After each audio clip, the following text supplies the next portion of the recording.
Hi, everyone. Today, what we're going to do is be going through our final article of the semester. So, the final opportunity for a reading reaction. And in doing so, we'll be connecting the dots between institutions and social life yet again, but specifically looking at the subtopic of gender and how it connects to the institution of education. So before we get into the reading, just a little bit of background into the relationship between gender and education. Since the article you read focuses on higher education, we could do a little bit of a background focusing on kind of lower levels of education. And when you look at education as a whole, often you discuss it as an institution being gendered, but also gendering. So when you look at it from it's a gendered institution, you're looking at how kind of different aspects of the institution is gendered. In other words, how different aspects kind of carry gender meanings with it. And you see this in terms of separation of the sexes formally, maybe in two different bathrooms, different locker rooms. Informally, often the girls are hanging around girls, boys are hanging around boys. Formally, when teachers divide you up based upon your sex. Again, informally, maybe in the lunchroom where people kind of sit with one another. So you see a lot of uh, gendered institution being reflected in separation of the sexes, both formally, kind of by rule, but also informally, and how people basically separate themselves. And also, you see this reflected in academics.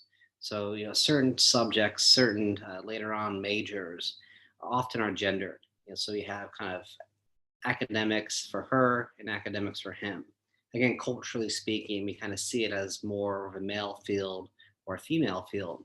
So often, we associate this social sciences more with kind of femininity in women, and the natural sciences more so with masculinity in men. It's changing slowly but surely, but still you see these distinct kind of gendered boundaries where disproportionately you have people studying education, for example, at Millersville who happen to be a female, and disproportionately you have people studying the engineering that are men. You'll find women, you'll find men kind of crossing boundaries, but again, by chance, the numbers shouldn't be that far apart. So there's something going on here that we're gendering kind of the academics in the sense of we place them in kind of one level for one sex, and then we place it on a different level for the other sex. And so, as a gendering institution, here we can look at kind of the cultural production going on, where people, again, especially younger ages, are kind of learning what it means to be a boy, learning what it means not to be a boy, learning what it means to be a girl and not to be a girl. So you're kind of exposed to these ideas of masculinity and femininity. And once you're exposed to that gender culture, you're socialized in gendered manners. What to expect out of yourself, out of other people, based upon your sex, based upon their sex. So definitely see this kind of socialization process going on when you're being exposed to and learning that gender culture. And you see teachers kind of socializing people. I remember one time when I was in junior high, uh, my home ec teacher told us that boys were not supposed to be good at cooking. So, hindsight, kind of strange thing to say, but nevertheless, that is kind of a gendered understanding connected to one of the subjects. But often it's not the teachers that are doing the gender socialization, but more so your peers. So often this is called peer policing, where the your friends, your peers, kind of enforce those gendered rules, enforce those gendered expectations. They're policing you based upon kind of where you fall into the gendered spectrum. So now we can turn our attention to the article for today. And the article today looks at gender kind of more on the higher education level. So, specifically looking at sexual assault rates for college students. And so, overall, what you find is that college students as a whole are at higher risk compared to non college students when it comes to experiencing sexual assault. And so, what are some of these factors that make college students at higher risk compared to non college students?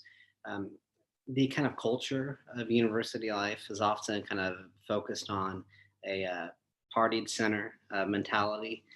In other words, the culture could be connected to anything, but often kind of what you see, what people talk about when it comes to college and the college experience often has to do with having fun, kind of partying, and how you do that. Because you can have fun, you can party in many different ways. But in college, it's often connected to drug, alcohol usage. To a degree, we overestimate how many people party with the drugs and alcohol, but nevertheless, that just kind of captures how culture really focuses on that. Although there's much more uh, diversity, much more variety when it comes to how people have fun at college. And another kind of well, this matters though because when you go to school, often you kind of want to play by the rules. You want to get that full college experience. So perhaps you'll do some of that partying, you'll do some of that drinking, and that can contribute to higher likelihoods of sexual assaults occurring. And in addition, so kind of seeing how all three of these pieces come together, we can look at how, especially kind of the more vulnerable students, the younger students, are more vulnerable than the older students.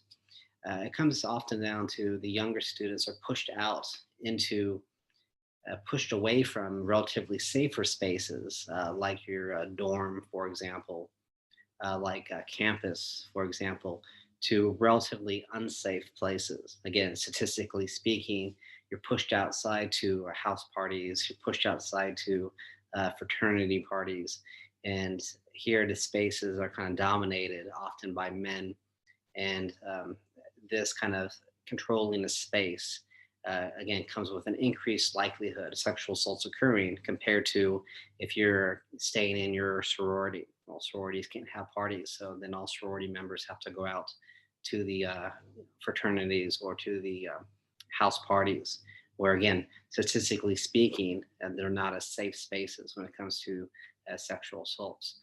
People, are leaving their dorm room, their dorm as a whole, again, relatively safer places to these places where, you know, you're more likely not to know kind of the space is where you're going. You don't know where one room or the other is.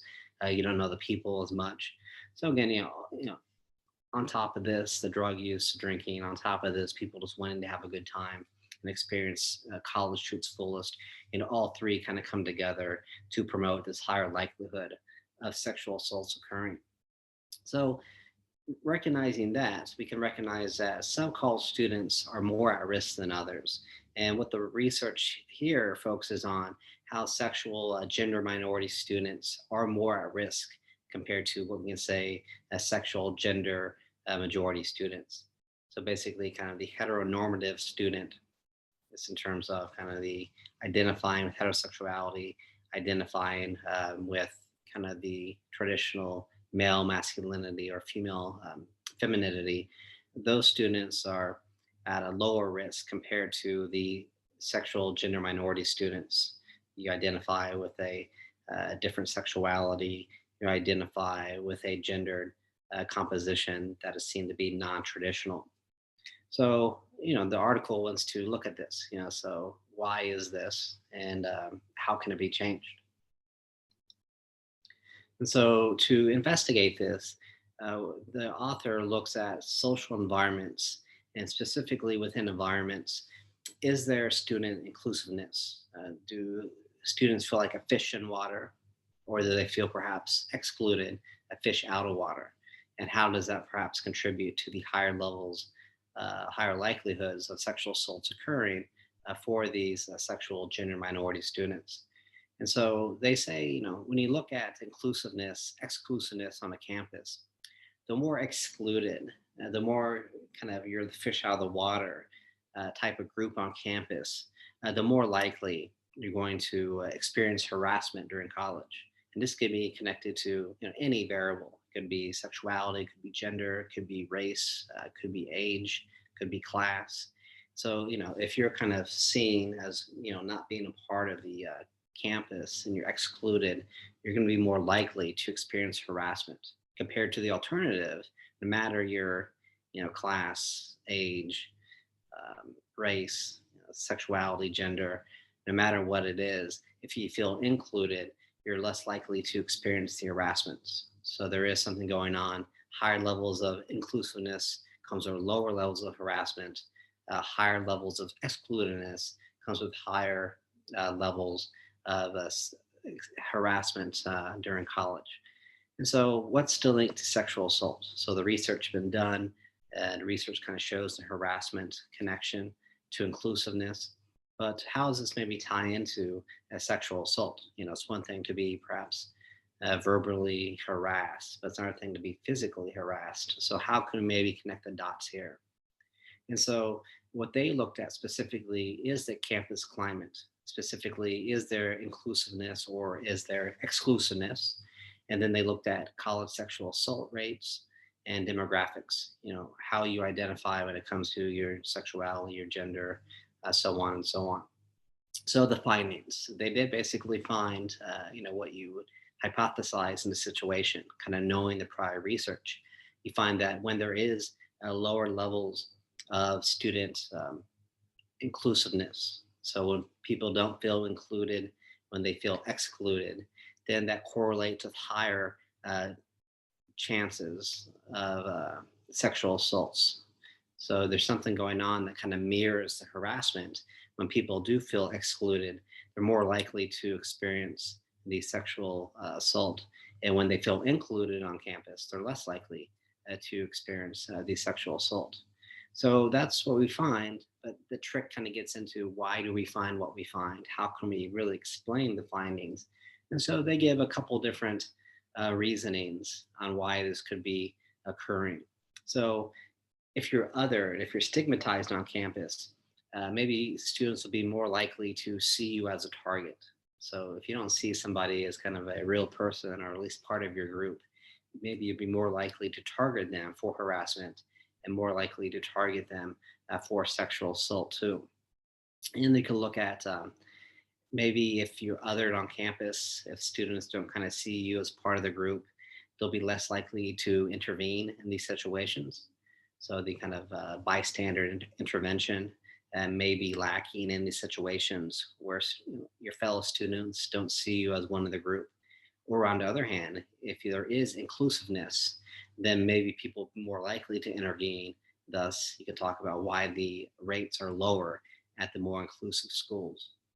And finally, the author suggests that perhaps the student, him or herself, the minority student, could maybe not use so many kind of safety precautions when they feel kind of out of place compared to when they feel in place. Maybe they're trying to fit in, they're trying to kind of find their niche, and so they're maybe doing behaviors that put them more at risk compared to if you already felt at place, if you already felt like a fish in water, then maybe you wouldn't be doing these high risk behaviors.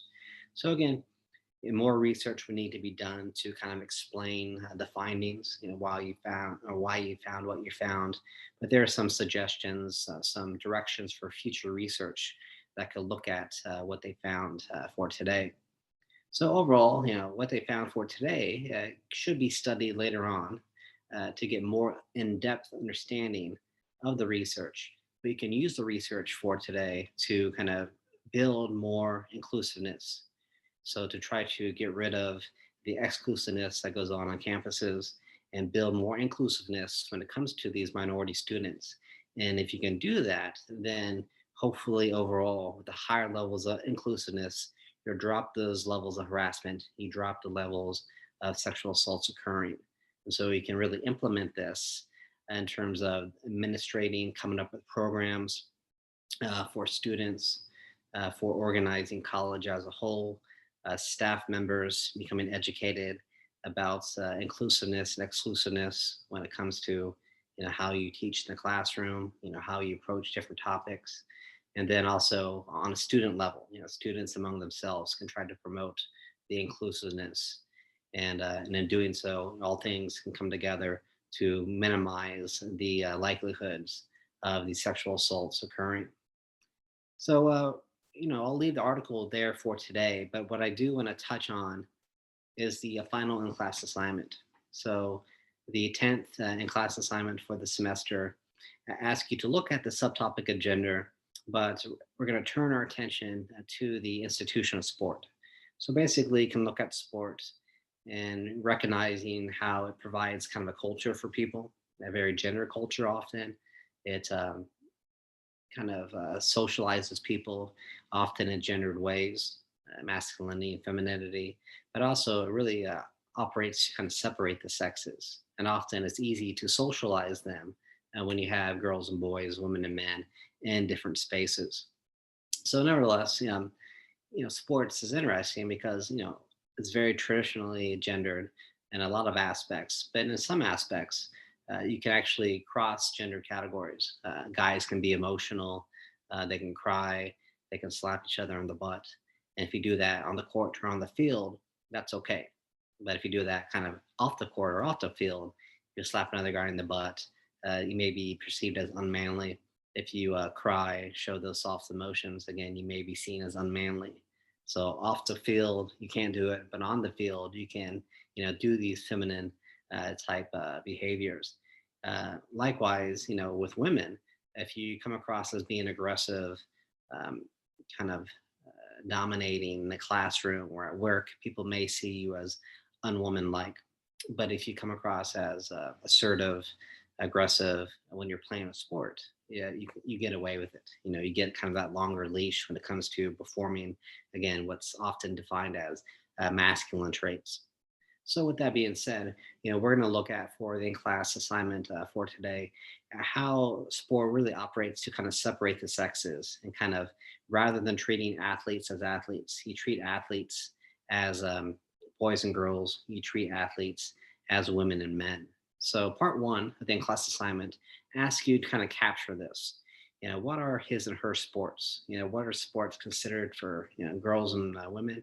Sports considered for boys and men, what are within the same sport or within very similar sports, such as softball and baseball. When they're playing the game or similar games, how do we impose different rules upon them? And the rules matter because it makes the games look totally different. And it's not because the players are playing the game different; it's because they're playing by different rules. So you have this appearance: oh, the girls play one way and the guys play a different way. But actually, in reality, often they're playing differently because of the different rules.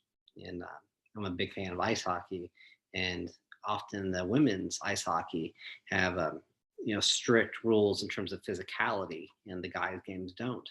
And so when you watch the games, you have to think to yourself, oh, the men are much more physical when they play hockey than women. That's not the case. They play by different rules. If the guys had the same rules to play by as the girls, then the game would appear to be less physical. Everything they do with the rules of the game, little to do with who's actually playing it. So finally, with uniforms, what are sports that the sexes play, but they actually are dressed differently? And again, this isn't by choice. This is by kind of what's mandated in terms of your uniform, in terms of what you wear when you play.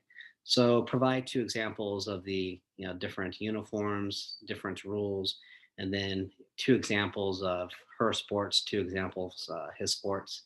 And then for part two of the in-class assignment, basically, why do you think the separation is needed? Why do we do it to begin with? Is there any logical explanation, any kind of sound reasoning why we address people differently, why we would use different rules, and why we kind of separate the sexes into different sports? So that's what we're looking for there. I'll leave that there for today. And we'll now turn our attention to the final book of the semester, looking at the institution of the criminal justice system and the subtopic of social class.